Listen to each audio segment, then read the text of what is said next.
pool balls. Yes, pool balls might be the bizarre, unbelievable reason that could bring down Meghan Markle's luxury Australian wellness retreat, and if that sounds ridiculous, that's because it is, but the deeper you dig into this story, the less funny it becomes and the more it starts to look like a slow moving disaster hiding behind luxury branding and inspirational quotes. The entire thing was supposed to look perfect on the surface: ocean views, healing sessions, transformation weekends, high-paying guests, and Meghan positioned right at the center of it all, guiding people toward their best life. That was the image. That was the promise. But behind that glossy image, the cracks started showing almost immediately, and once you see the cracks, you can't unsee them, because everything about this retreat starts to feel like a puzzle where the pieces don't quite fit together. For this 5-star VIP experience, and I guess it's 5-star if it means dropping 3,000 to watch Meghan talk about herself, you cannot have a room for yourself, which means that you might have to share a room with a total stranger.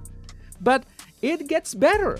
They cannot guarantee 2 beds. So yeah, you might end up sharing those 2 or 3 nights with a complete stranger on a queen-size bed. The more people started looking into this retreat, the more questions started piling up. And not small questions, big ones. Who is actually running this event? How involved is Meghan really? Is she hosting it, leading it, or just appearing at it? And the biggest question of all, are people really getting what they paid for? Because we are not talking about a cheap weekend getaway here. We are talking about thousands of dollars for a supposed luxury experience that promised personal growth, relaxation, and time with one of the most talked about women in the world. Meghan Markle would like you to spend $2,200, $2,288 in fact, to spend time with her. You can, if you lock down an early bird ticket, you can get it for $1,930.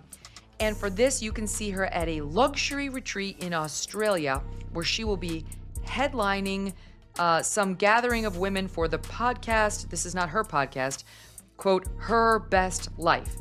Around $3,000 per person. That is the number that changes everything. Because when people pay that kind of money, expectations go through the roof. They expect luxury. They expect exclusivity. They expect access. They expect something special, something rare, something they cannot get anywhere else. They were promised yoga, wellness sessions, relaxation, pool time, and an experience connected to Meghan herself. On paper, it sounds like a dream weekend. In reality, it is starting to sound like something very different. So Meghan's charging 3,000 Aussie dollars if people want to hear her speak at her Best Life retreat in Sydney. Apparently there's going to be yoga, motivational speaking, manifestation workshops.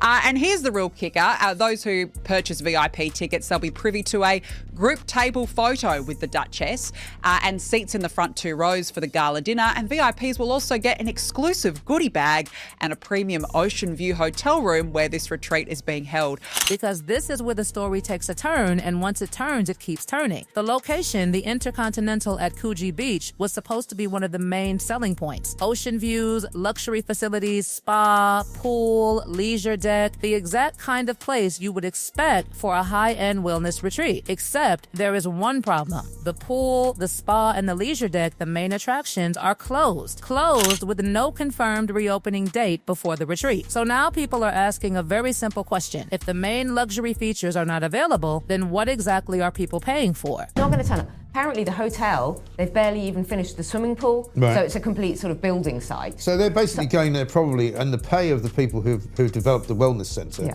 to bring some publicity to the wellness centre so they can do some business. I bet you that's what it is. And just when you think the situation cannot get more bizarre, this is where the story goes from messy to unbelievable. Because the beaches around Sydney started dealing with something that sounds like a joke but is very real: pool balls. Black balls washing up on beaches, containing cooking oil, soap residue, and human waste, forcing beach closures and creating strong, unpleasant smells across areas that were supposed to be part of this luxury ocean wellness experience. What started in Coogee has now spread. Several more eastern suburbs beaches tonight closed after mysterious balls washed ashore. Where they came from, still unknown. What they are made of is still under investigation. But beachgoers today were undeterred.